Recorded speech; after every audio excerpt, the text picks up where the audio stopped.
Hey everyone, it's Michael.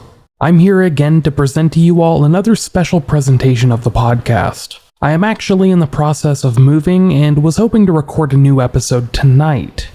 Well, I guess this morning, September 16th. Much to my chagrin, however, the computer with all of my scripts and audio plugins decided to crap out on me. After quite a few hours of trying to figure it all out, I'm throwing in the towel for the night. But I did not want to leave you all hanging.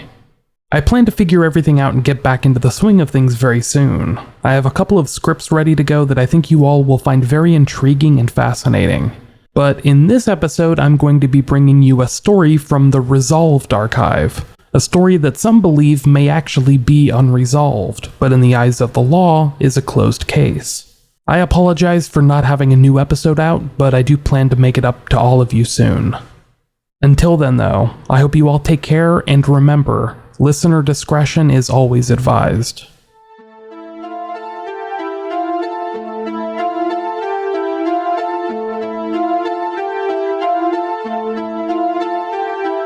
On March 6th, 2012, a woman was walking through Rosemont Community Park in a southeastern suburb of Sacramento, California. It was shortly before sunrise, and this woman was walking through the 17-acre park, collecting recyclables in a plastic bag. At about 6:30 a.m., that woman walked by the baseball diamond in the Rosemont Park. Inside one of the locked dugouts, she was able to see what looked like a body. As she rushed to get a closer look, she realized that it was a teenage girl who had been savagely murdered and abandoned on the cold concrete of the baseball dugout. Police were called to the scene, and just minutes later, began to investigate the crime. An early analysis showed that the teenager, who had been approaching her 14th birthday, had been strangled, stabbed, and beaten. The coroner's report would later detail how exactly this girl had been killed. A stab wound to the neck, the crushing of her lungs, and the blunt force trauma that had caused numerous injuries to her face and skull. It was a brutal crime that shocked even the experienced investigators that handled this case. To them, this looked like an emotionally driven crime, but there was no indication that a sexual assault had taken place.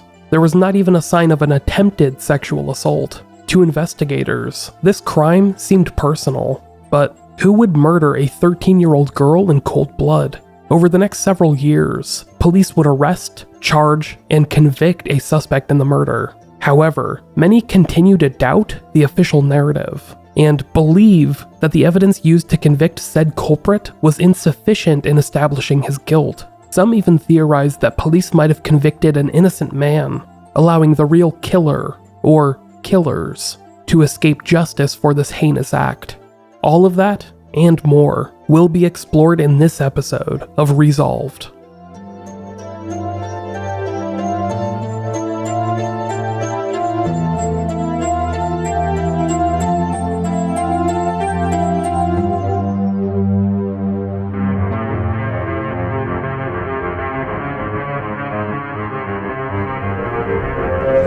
This defendant murdered another human being. You don't know kind. You're evil. You're evil. Not guilty. Not guilty. Not guilty. Not guilty. Not guilty. Hope that this matter can be resolved. Jessica Funk-Haslam was born on May 31st, 1998, to her parents Tara Haslam and Alan Porter. Growing up, Jessica was a pretty normal kid. She was pretty shy and awkward around others, so she spent a lot of her time indoors, playing video games like RuneScape, and watching a lot of videos on YouTube. Her parents, Tara and Alan, would split up early in Jessica's life. She spent most of her time with her mother, Tara, who ultimately settled in the Sacramento suburb of Rosemont. However, she still remained close with her father, Alan, with whom she went hiking with a lot as a child. Her mother had primary custody of Jessica, but she split her time between mom and dad, traveling between the two every other weekend or so. In 2008, when Jessica was just 10 or so years old, one of her mother's boyfriends was arrested for sexually assaulting Jessica. This boyfriend, named Brian Kirk, was eventually sentenced to 10 years in prison in the state of Nevada for lewdness with a child under the age of 14. This incident led to a lot of tensions between Jessica and her mother, and Jessica's father, Alan, believes that this might have led to some of Jessica's issues in the following years. By 2012, Jessica had relocated to the Sacramento area, and she was 13 years old. Despite just now entering her teenage years, she was still incredibly slight in stature, standing less than 5 feet tall and weighing less than 100 pounds. She attended Albert Einstein Middle School, and by the spring of 2012, was in 8th grade, her final year of middle school. She was preparing to embark upon her high school career later that year, in the fall. At school, Jessica had a bit of a mixed reputation. She was liked by some, disliked by others, and ignored by most. She was known to have a bit of an attitude at times, and often ended up hanging out by herself. In fact, one of her only friends at the school befriended her because she saw Jessica sitting by herself in the lunchroom. In the first few months of 2012, Jessica had started hanging out with a small group of people that others considered bad news. Jessica's mother, Tara, did not know much about these kids, but what she did know, she did not like. Jessica had started becoming more rebellious in nature, as well as more resentful. Jessica was getting in constant fights with her parents, and had even started lashing out at school, when she wasn't skipping it outright. She was constantly getting in trouble and earning herself detentions. A 14-year-old boy in Jessica's grade, who had started dating her in February of 2012, validated Jessica's mother's fears about this group of people she was hanging out with. Even he knew that Jessica was starting to hang around the wrong kind of crowd, and he confirmed that Jessica had been skipping school to hang out with these people, not all of whom were students. In fact, some of these people were closer in age to Jessica's parents than Jessica herself, and many were tied into the local juggalo culture. Juggalo culture is something created and popularized by the musical act Insane Clown Posse, which has become an odd subsect of society. Known for its face paint and other bizarre rituals, juggalos and juggalettes have been labeled as a quote-unquote loosely organized hybrid gang by the FBI. Many of the people involved in this culture claim that it is peaceful in nature, but it has been tied to many violent crimes and drug rings over the years. So it exists in a weird gray area where it is neither socially accepted or illegal, just kind of bizarre. After getting involved with this mysterious small group of people, Jessica had begun wearing darker clothing and had even cut her hair, which resulted in an appearance that others would describe as goth, almost. As she quickly approached her 14th birthday, Jessica Funk-Haslam was becoming more and more rebellious, skipping school and even becoming a habitual runaway. She was known to leave home for hours, if not days, at a time to be with friends and other family members. In January of 2012, she had run away from home for a period of days, which ultimately resulted in her being reported missing by her parents. She later called her family from a nearby apartment complex, near Watt Avenue in Sacramento, but would not tell her parents who she had been staying with. In February, she had also done the same thing, but that time had returned a day or so later.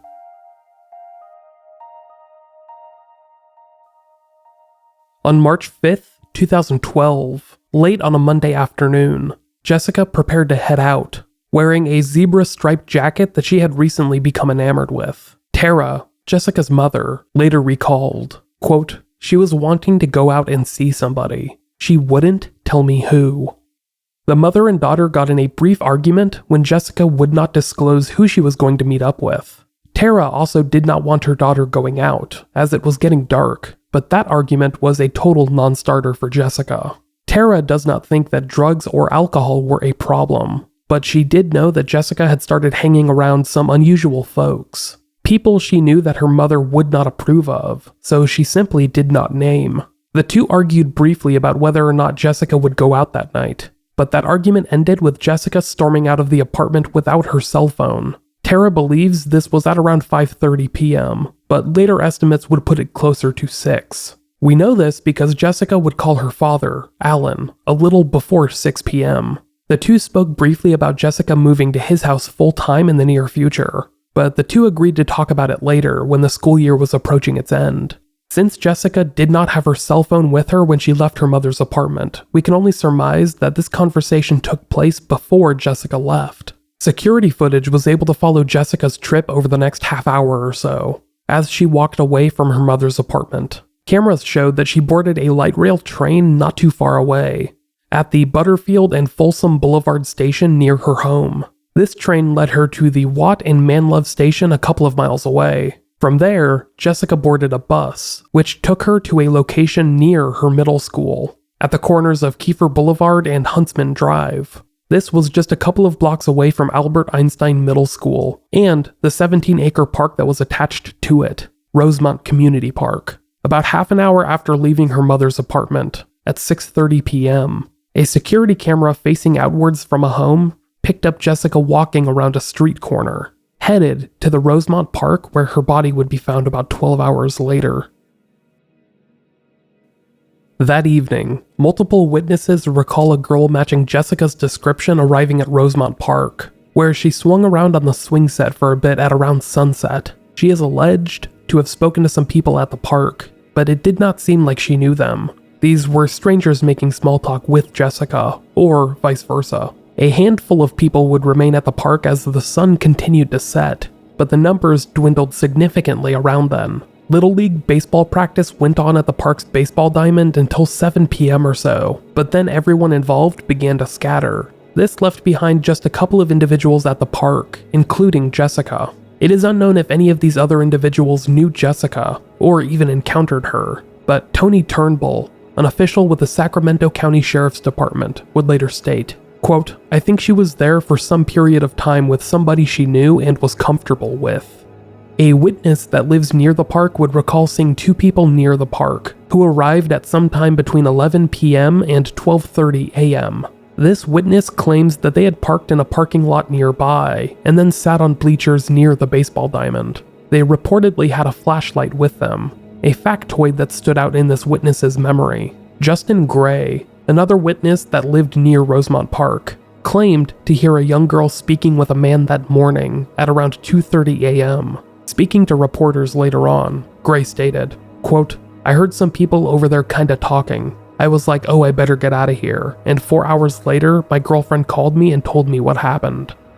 Meanwhile, Tara Haslam, Jessica's mother, was worried about her daughter, who had stormed out early that evening. With her daughter's recent history of running away, she only had to assume that she was with a friend that lived nearby, and was safe. She claims to have texted some of Jessica's friends in an effort to find her, and even says, at around midnight, quote, "I started walking the streets where I had feelings she could have been, and I totally regret waiting for the morning. I never would have thought it would have been like this."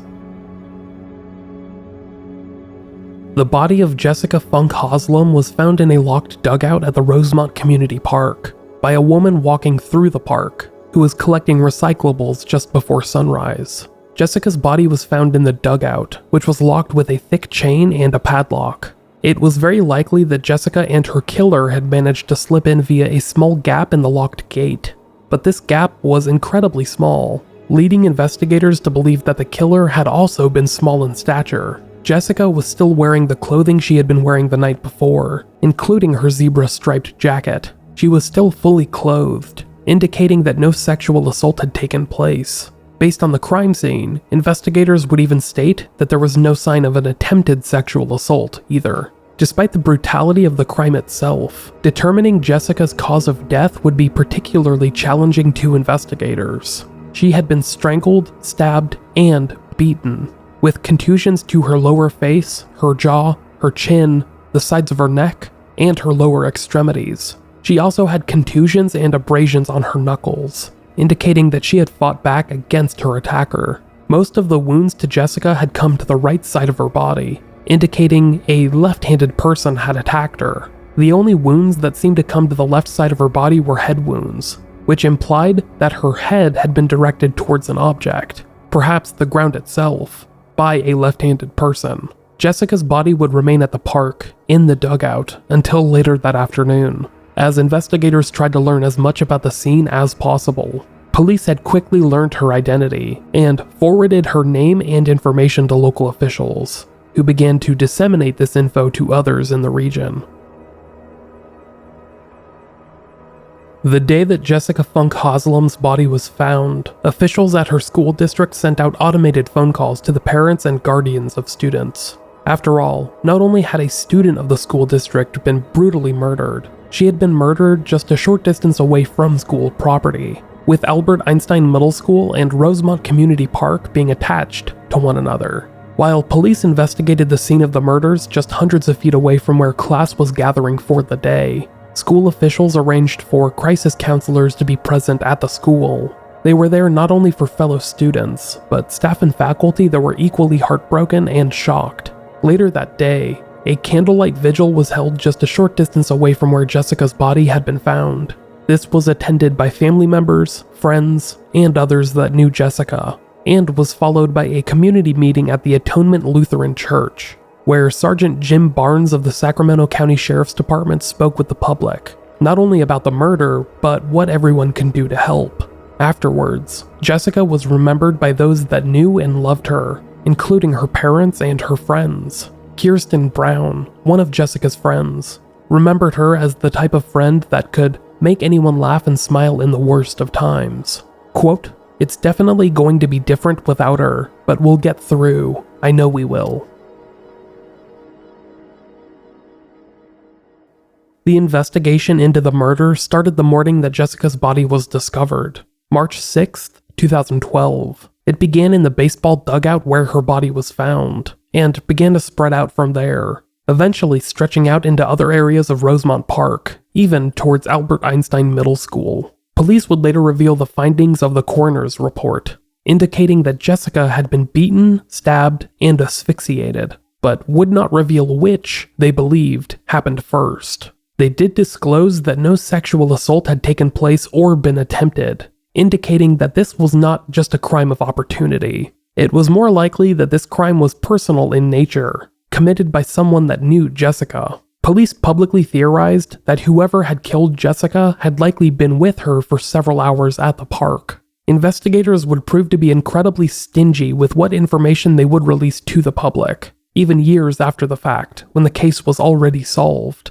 I filed a Freedom of Information Act request for case details just last year, and that request was denied because officials did not believe that it was in the public's interest for this information to be disclosed. So, you can imagine that early on, detectives kept several details under wraps, including information pertaining to any alleged evidence. Investigators would not disclose whether they had found a murder weapon, and did not disclose whether DNA evidence had been recovered at the scene.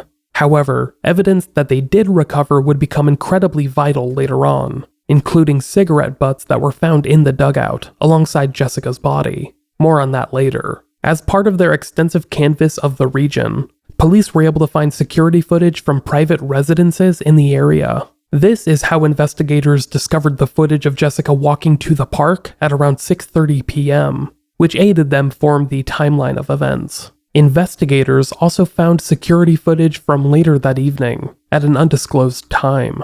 This footage showed a single figure in dark clothing crossing a street near the park, at around the time that police believe Jessica was murdered. This unknown individual was running away from the park along Rosemont Drive, headed towards Mayhew Road. When a lone vehicle began to pass by, this dark-cladded figure ducked into a side street to avoid detection, but then re-emerged along the main road after it had passed. Police would be unable to identify this figure, due to them being too far away from the camera and obscured by some hanging lights. But investigators would receive dozens of tips about this footage. A number of tipsters and alleged witnesses claimed to know the identity of this figure, but it is not believed that any of these were accurate.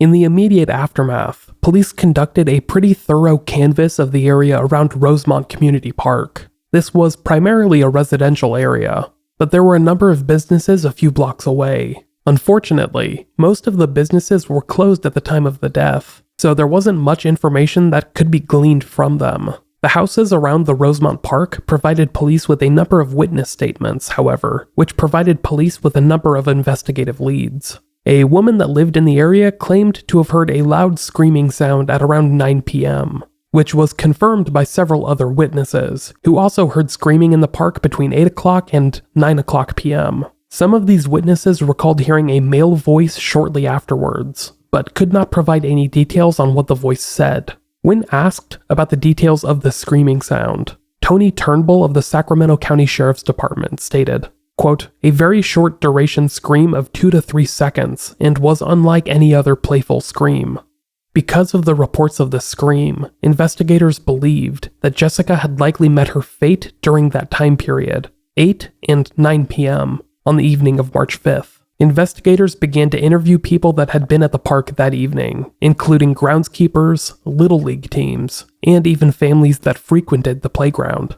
A groundskeeper at the park told investigators that he had been there late on Monday evening, but had not seen or heard anything suspicious. This groundskeeper suspected that if something had happened at the park, it had likely happened earlier in the morning of March 6th, the day that Jessica's body was found. The police inquest even interviewed some of the students that attended Albert Einstein Middle School, Jessica's school, which was just a stone's throw away from where her body was found. Jessica did not have many friends at the school, but had become a notable figure among the student body, for better or for worse. Some students were questioned by detectives, and others were even asked to submit DNA, which led to some local news articles and segments about the pervasiveness of forensic testing when it came to minors. As days began to turn into weeks, police continued to hit the pavement for leads. They obtained hundreds of tips, some anonymous and some not, and listened to every alleged witness that claimed to have heard or seen something on the night in question. At one point, police were even notified of a letter that had been addressed to local news station Fox 40, which claimed that Jessica's death was related to a local gang. This had become a widespread rumor early on, due to Rosemont Park's reputation for being a known gang hotspot in Sacramento. When asked about this letter, Sergeant Jim Barnes of the Sacramento County Sheriff's Homicide Bureau replied, quote, a gang element is something we obviously looked at. We're not ruling out anything until we actually find the person or people responsible. Aided by the FBI's Behavioral Analysis Unit, detectives put together a profile of the supposed killer, which helped them narrow the scope of their investigation. They believed that the killer had been young, most likely a young man between 15 and 25 years old, who might have moved out of the area shortly after Jessica's death, or had become withdrawn. They also postulated that the killer might be someone that had undergone some significant changes in the weeks and months since, perhaps becoming more violent or erratic, engaging in potentially dangerous drug or alcohol abuse. Detectives also believed that if they did not find their killer soon, he or she would likely become emboldened to strike again.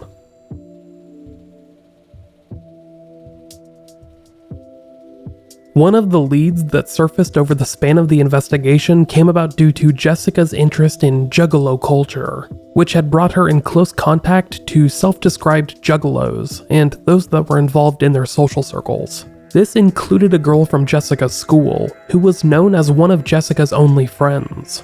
To some that knew the girls, their friendship was a recent development, and this girl had a reputation for being a bit of a bully in the past. This girl, named Savannah Lawless, was also left-handed, which raised some eyebrows for investigators. Police learned that in the days before her death, Jessica Funk-Haslam had apparently arranged for a juggalette initiation ceremony, in which she would become a member of this alleged gang/society. For the record, juggalettes are just female juggalos, because apparently the gender distinction is important.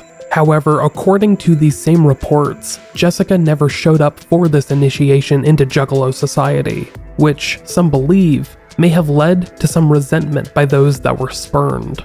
Using Jessica's cell phone and social media accounts, police were able to learn that she had planned to meet up with her friend, Savannah, at the park she was found in on the night she was murdered. In fact, that night, at least one witness supposedly spotted the two at the park, a detail that would lead to police questioning Savannah several times in the days and weeks afterwards. Savannah Lawless, Jessica's friend, denied this recollection of events, even though she had left a voicemail on Jessica's phone, in which she announced her plans to meet Jessica at Rosemont Park. When questioned about this, she instead decided to implicate another member of her social circle, an older man named Christopher Reed. Christopher Reed was a 35-year-old homeless transient who was living in a motel just a short distance away from Rosemont Park, named Vince's Motel, which is about 2 miles north of Rosemont Park, in the Sacramento suburb of Rancho Cordova. Christopher Reed, who had a lengthy criminal history,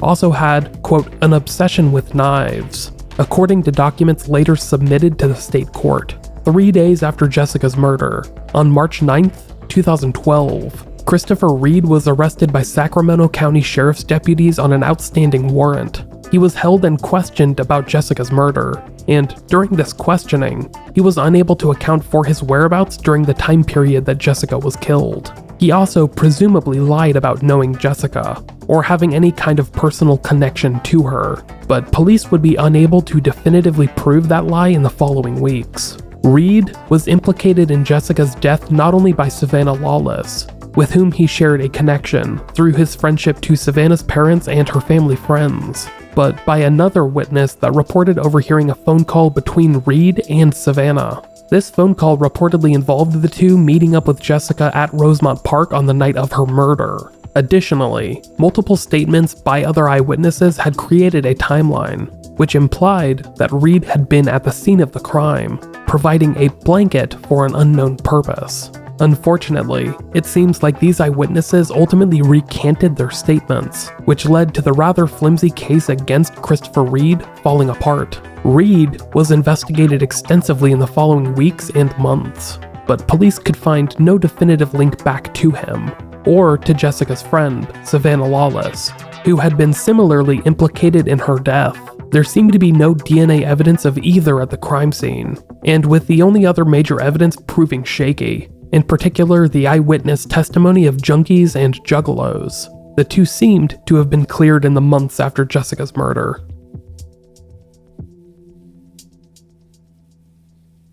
For more than a year, investigators would continue to explore different avenues in the still unsolved murder of Jessica Funk-Haslam.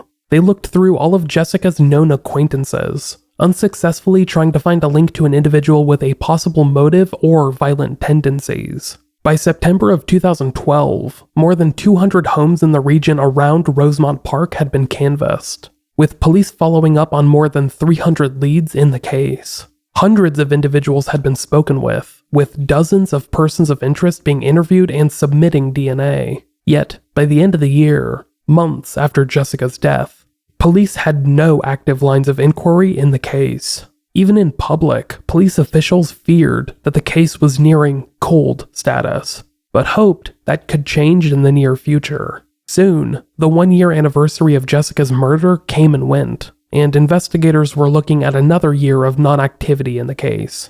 That is, until August 8th, 2013, roughly 18 months later. That afternoon, Sacramento County officials held a press conference announcing that they had made an arrest in the case the night prior, August 7th. The suspect was a man that had been arrested for an unrelated crime in May of that year, whose DNA had been taken and submitted to a national database. DNA that came back as a positive match for evidence left behind at the crime scene. Now, we're going to pause for just a moment to hear a word from the sponsors that support this show. For many of us, summer may be coming to an end, but warm and sunny days are still calling. Fuel up for them with Factor's no prep, no mess meals. Meet all of your wellness goals thanks to the menu of chef-crafted meals with options like Calorie Smart, Protein Plus, and Keto. Factor's fresh, never-frozen meals are dietitian approved and ready to eat in just 2 minutes. So no matter how busy you are, you will always have time to enjoy nutritious, great-tasting meals. Make today the day you kickstart a healthy routine. What are you waiting for? With 35 different meals and more than 60 add-ons to choose from every week, you'll always have new flavors to explore. Keep kitchen time to a minimum. Factor meals are ready in 2 minutes. No shopping, prepping, cooking, or cleaning up. And enjoy effortless support for your lifestyle. Choose from 6 menu preferences to help you manage calories, maximize protein intake, avoid meat, or simply enjoy well-balanced meals. Head to factormeals.com/unresolved50. That's factormeals.com/unresolved50 and use code unresolved50 to get 50% off of your first box plus 20% off of your next month. That's code unresolved50. unresolved50 at factormeals.com/unresolved50 to get 50% off of your first box plus 20% off of your next month while your subscription is active.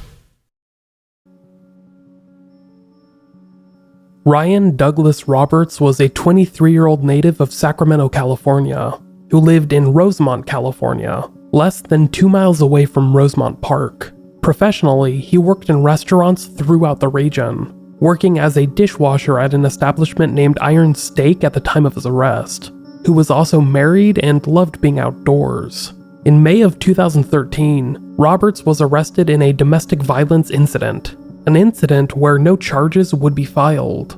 However, he was detained by police afterwards, and had his DNA taken following his arrest. This was due to California's Proposition 69, which triggers an immediate DNA collection for all felony arrest, even if the suspect isn't charged or convicted. This was a legislative effort spearheaded by loved ones of Golden State Killer victims, which was meant to find repeat offenders that had somehow evaded the system. Following his arrest for domestic violence, Roberts was let go and returned to his everyday life, but his DNA continued to float through state and federal databases. It took roughly 3 months for his DNA to finally ping as a match for any evidence from an outstanding open case. When it did, it came back as a positive DNA match for evidence found near the murder scene of Jessica Funk-Haslam. On the evening of August 7th, 2013, Ryan Roberts was arrested, and the following day, police held a press conference announcing that they had the supposed killer of Jessica in custody. From the get-go, it seemed like the case against Ryan Roberts seemed to rely mostly, if not entirely, on DNA evidence. Ryan's DNA had been found on cigarette butts that were found in and around the locked dugout that Jessica's body had been found inside. Some had exclusively Ryan's DNA on them, while others had both of their DNA, both Ryan's and Jessica's, implying that they were cigarettes that had been shared between the two. In addition, there was also a trace amount of DNA that seemed to be Ryan's on Jessica's belt, but that would be disputed in the following trial. Investigators seemed unable to come up with a real motive for Ryan to have committed this crime. He did not have a history with the victim, at least nothing that investigators were aware of right off of the bat. Since there was no sign of a sexual assault, there seemed to have been no reason for Ryan to have committed this crime. At the time, Ryan Roberts did not exactly have a lengthy criminal history. He had been arrested for a DUI in 2009, driving under intoxication, and he had pleaded no contest to those charges, since he was also under the legal drinking age. Then, about 4 years later, he had been arrested for domestic violence in 2013, an incident where no charges were ultimately filed. The domestic violence incident was reported by his now ex-wife, who had alleged that Ryan had attacked her with no provocation, choking and then sexually assaulting her. When deputies responded to the scene, they took Ryan away in handcuffs, but apparently told Ryan's now ex that, due to the lack of evidence, there was no way that she could actually press charges, at least not without submitting to a rape kit, which she did not want to do. Ryan was released from custody just hours later, after giving up his DNA, of course. Now, more than 3 months later, Ryan stood accused of murdering a teenage girl that he had no apparent link to, no personal connections, no real motivations, etc. Police also could not identify a murder weapon, having been unable to recover the kind of knife that had been used to stab Jessica Funk-Haslam in the neck. A search of Ryan's property would not change that, although police publicly stated that he had gotten rid of 2 pocket knives over the past couple of years, whose whereabouts were of extreme interest to investigators. Following Ryan's arrest in August of 2013, his defense attorney Jennifer Mouses claimed that, quote, "There is a complete absence of any motive in the case, as well as there being absolutely zero evidence that connects my client and the victim." Mouses stated that, based on the evidence that had been released to her, which was only able to link Ryan's DNA to the cigarette butts in and around the dugout, quote, "There is virtually no other evidence that I've seen. My reading of the case right now is that it is an exceedingly weak case, and I have great concern that the pretrial publicity will vilify him to such a degree that the jury may not understand the evidence is really not there to convict him." As expected, Ryan Roberts entered a plea of not guilty as his trial began to take shape, months after his arrest, in January of 2014. For more than a year, Ryan Roberts was held in custody as he awaited his trial for the murder of Jessica Funk-Haslam, when a trial was finally ordered the following summer, July of 2014. More information was released about the evidence used to arrest him. Namely, it was determined that Ryan's DNA was not on just one cigarette from the Rosemont Park dugout, but 9 cigarettes. These were Camel 99s, the same brand of cigarette that Jessica's father smoked. One cigarette in the dugout had come back as a positive match for Ryan's DNA, while 2 others came back with a strong likelihood of containing his DNA. Another 6 came back with both his and Jessica's DNA. According to Sacramento's Deputy District Attorney, Eric Kindall, Ryan had been questioned twice about these potential links to the Rosemont Park dugout and Jessica Funk-Haslam. During both of these interviews, Ryan had denied ever being in the dugout with or meeting Jessica. He even denied basic information such as being in the park on the day in question or simply being in the dugout. When asked whether he was in the park on March 5th, 2012, the day of the murder, Ryan had told investigators, quote, "I was not in the park." Then, when asked about whether he'd met Jessica or been in the dugout with her, he responded, quote, "Never. I've never been in the dugout." Unfortunately, some of these statements would be refuted by Ryan's own friends, who spoke to detectives after Ryan's arrest. One of these friends, named Jamel Moore, told police that he and Ryan were at the park on March 5th, along with Jamel's 11-year-old son and 9-year-old daughter. A partial transcript of his police interview was released to the public, and it included Jamel recounting how Ryan had personally encountered 13-year-old Jessica at the park swing set. Quote, "He sat down on the swing and asked, 'Are you okay?' You know what I mean? He had to ask her, like, 'What are you doing up here?' You know? She replied, 'I just had a problem with my mom. I don't feel like going home.' And he said, 'She must live in the area. All right, cool.'" According to this statement, Ryan had spoken to Jessica just before he left with Jamel and Jamel's children, and he was apparently worried about the young-looking Jessica hanging out at the park as night approached. Jamel and Ryan had left just moments after this brief conversation, but Jamel would recall this encounter because of what happened the following morning. Salvador Esparza Cardenas was another friend of Ryan's that spoke to detectives, who said that he had met up with both Ryan Roberts and Jamel Moore the following day. Salvador recalled this meeting because they had learned about the girl being murdered at Rosemont Park, where Jamel and Ryan had been the evening prior. During his interview, Salvador said to detectives, quote, "Jamel was saying she looked like she'd been there before, being very comfortable, having no fear of being there after dark. They told me, they said, 'Be careful, be safe,' and they went home." So now there were 2 witnesses that recalled Ryan Roberts speaking to Jessica Funk-Haslam, and having the wherewithal to recall her identity the day afterwards. Details that would not be forgotten. But a little over a year later, Ryan would deny ever having these encounters, after his DNA had come up as a positive match in the still unsolved murder. Needless to say, the statements from Ryan's own friends, when matched up with the DNA evidence, was enough to warrant a criminal trial. The trial would be delayed 3 separate times, as the prosecution struggled to find their footing and the defense tried to find logical gaps in the state's case, but would begin the following year. The trial of Ryan Roberts finally got started in August of 2015, approximately 2 years after his arrest. From their opening statements, the prosecution began to lay out their case in 2 separate parts. The first part included their portrayal of Ryan Roberts as a liar, someone that had disputed easily proven facts in the case, such as him ever having been in the dugout and him having met the victim, Jessica Funk-Haslam. Prosecutors were able to place him in the dugout due to the DNA evidence recovered at the scene, the cigarette butts, and were able to place him with Jessica Funk-Haslam that evening, based on witness testimony obtained from Ryan's own friends. Prosecutors claimed that Ryan had encountered Jessica that night on the park's swing set, and then began heading home with his friend, Jamel Moore. Then, prosecutors allege he circled back and returned to the park, and spent at least an hour or 2 with Jessica there, smoking cigarettes in the locked dugout she was later found in. Then, at some point, they postulate that he had murdered 13-year-old Jessica in cold blood, choking, beating, and stabbing her with a pocket knife that he eventually got rid of. Surprisingly, the prosecution never presented a motive.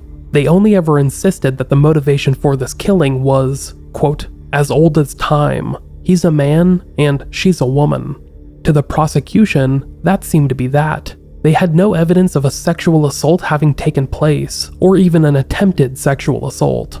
And since there was no personal connection between the suspect and the victim, they had to theorize that the motivation for the killing was the killing itself. Violence for the sake of violence, if you will. The second part of the prosecution's case, the crux of their case, really, was the DNA evidence, which they began to hammer upon as the case proceeded. This was the DNA obtained from multiple cigarette butts in and around the dugout, many of which contained Ryan's DNA, while others contained both his and the victim's DNA. There was even a trace sample of DNA lifted from Jessica's belt, which seemed to be a match for Ryan Roberts.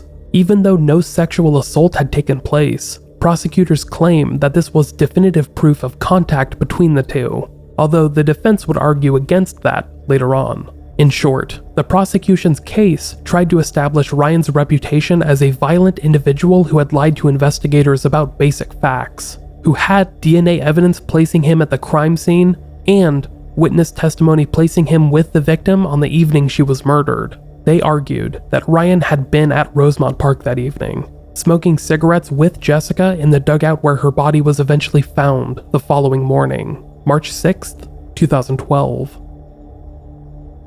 The defense, meanwhile, tried to poke holes in the prosecution's case. They argued that the DNA evidence used to arrest and charge Ryan Roberts was anything but concrete, only proving one simple fact: that Ryan Roberts had been in the Rosemont Park's baseball dugout at some point in time, nothing else. The defense then took it a step further and claimed that it was possible for Jessica to have been smoking Ryan's previously smoked cigarette butts, which unfortunately I have seen people do. Thankfully, I've never smoked cigarettes, and while the thought of it is abhorrent to me, I have seen it done by people very similar to Jessica.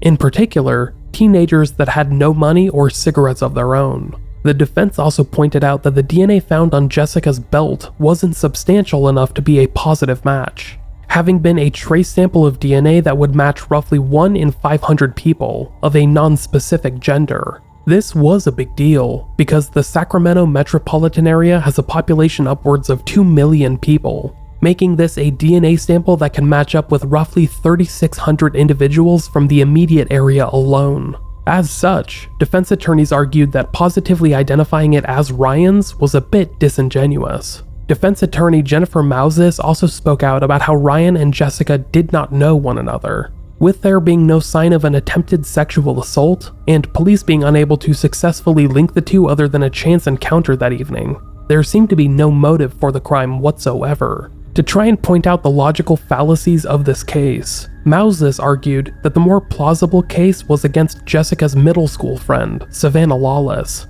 who had arranged to meet Jessica at the park on the night she was murdered. Defense attorneys argued that Savannah, who was left-handed, had much more of a motive to murder Jessica because of her ties to the Juggalo group she was a part of, a group that Jessica had spurned just days before her eventual murder. Ryan's attorneys also argued against Christopher Reed, the 35-year-old homeless transient that was implicated in Jessica's death by not only Savannah Lawless, but his own friends and family that put him at the crime scene on the night of the murder. They argued that Reed, who had a criminal history far lengthier than Ryan Roberts, who also had an affinity for knives, was the much likelier suspect and should be investigated much more thoroughly. During closing arguments, defense attorney Jennifer Mouses claimed that Ryan Roberts, quote, is an innocent man, not because of a preponderance of doubt. He is innocent because he is innocent.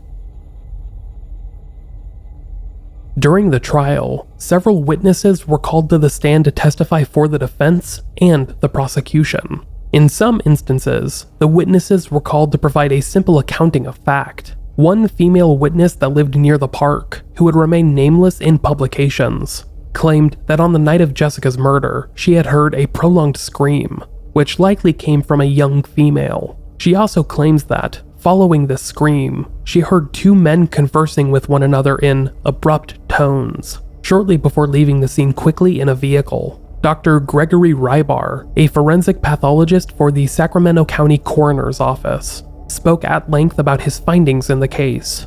As the person that processed Jessica's body, he was able to detail how exactly Jessica had been killed, and ended up showing several photos and professional diagrams to the court.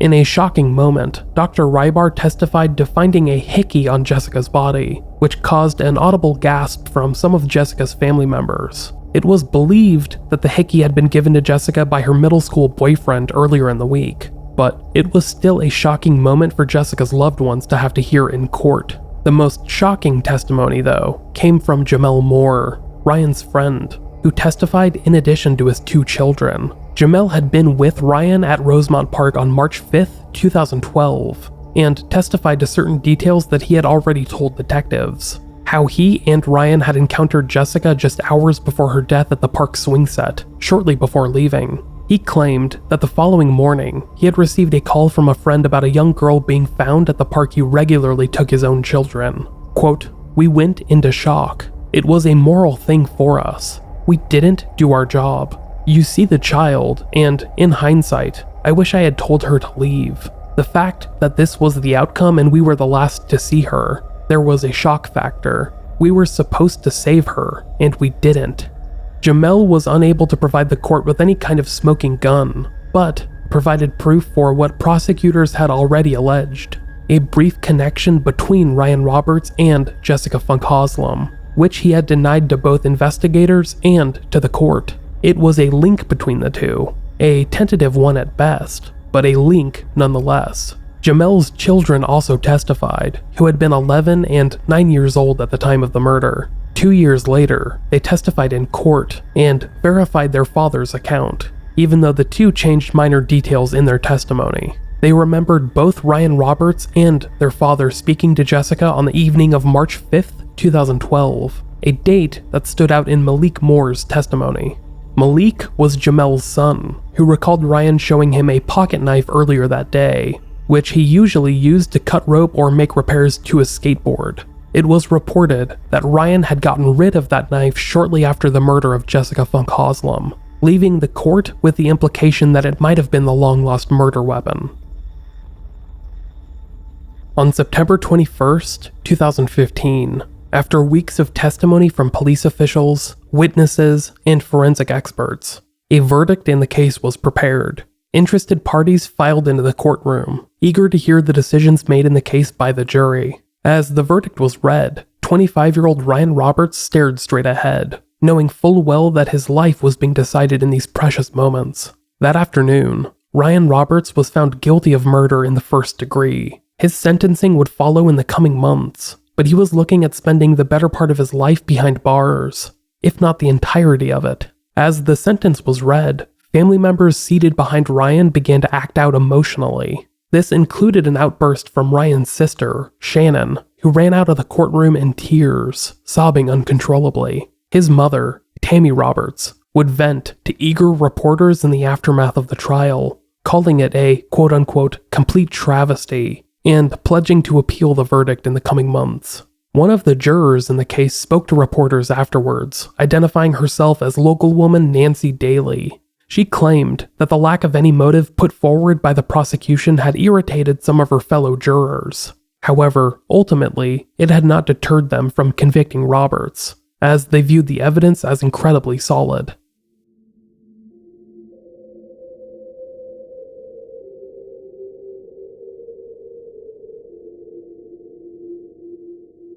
In the aftermath of Ryan's conviction, his defense attorney fought for a new trial. Jennifer Mouses pointed out flaws in the state's case, such as the lack of any motive, as well as potential jury misconduct. This misconduct included inappropriate social media usage by a juror during the trial, as well as another juror lying about prior jury experience. In the following months, Mouses, aided by the Roberts family, would even claim that Sacramento County Sheriff's officials had given false testimony during the trial, They claimed that investigators Tony Turnbull, Paul Belli, and Kenneth Clark had lied in their testimony about entering the locked dugout where Jessica's body had been found. Supporters of Ryan used photographic evidence from the crime scene, as well as early police reports, to claim that there was no way these men had entered the dugout. After all, it was locked and only had a slim opening, which is how 13-year-old Jessica had slipped inside. However, it seems like 3 fully grown men would have been unable to enter the dugout without the lock being removed. None of this was enough to satisfy the state's bar for misconduct, and the appeals were ultimately rejected by the court. In March of 2016, more than 4 years after Jessica Funk-Haslam's murder, Ryan Roberts was sentenced in her death. He was given a sentence of 26 years to life in state prison, where he remains today. He will be unable to file for parole until he serves 26 years, meaning that he would be in his 50s before he gets a chance at freedom again. The family of Ryan Roberts continues to plead for his innocence, establishing a website to appeal to the public, ryandouglasroberts.wordpress.com. On this site, they do put up some rather compelling arguments, and have released more official documentation in the case than any other source I've encountered. However, I am still undecided about where I stand on the case, whether I personally believe that the state's case was compelling enough to convict Ryan Roberts. When I appealed for information in 2017 and 2018, both the Sacramento County Sheriff's Department and the District Attorney's Office decided not to send me any official documentation. In fact, they flat out rejected my Freedom of Information Act request. It's a decision that is understandable enough, I guess, but it only leads me to question why they don't want information about an already solved case from being released to the public. Typically, departments only withhold information about unsolved cases, but California has some pretty draconian laws about information disclosures, and ultimately, it is the state or county's prerogative to release information as they see fit.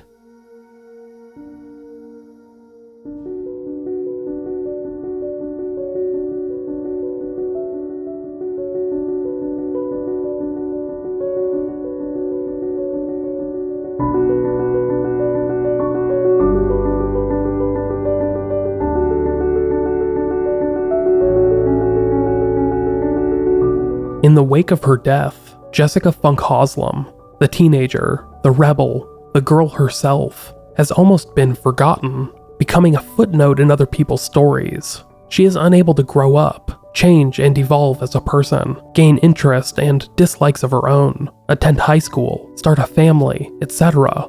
So much of her story will remain focused on the place that it ended, the dugout, where her body was found on March 6th, 2012. Jessica's family members, friends, and other loved ones have tried to move on in the years since, but Jessica remains a constant presence in their lives, a reminder of what could have been, a promising life taken much too soon. Tara Haslam, Jessica's mother, spoke to reporters in the aftermath of the trial coming to a close. Quote, "I have asked myself so many times, how could a grown man commit such a horrible crime to a young girl? Jessica lost her freedom to grow, have a boyfriend, get married, or have children of her own. Ryan has committed a mean, hateful, and horrible crime. Jessica was my only child. Ryan has stolen her from me. We did not get justice because she's not here, but we have finally ended one chapter. We've closed the legal chapter, and I don't know what the next chapter will be. I'm hoping to start a new part of my life, but she will always be a part of it. Life will never be normal again, but this is the new normal in my life."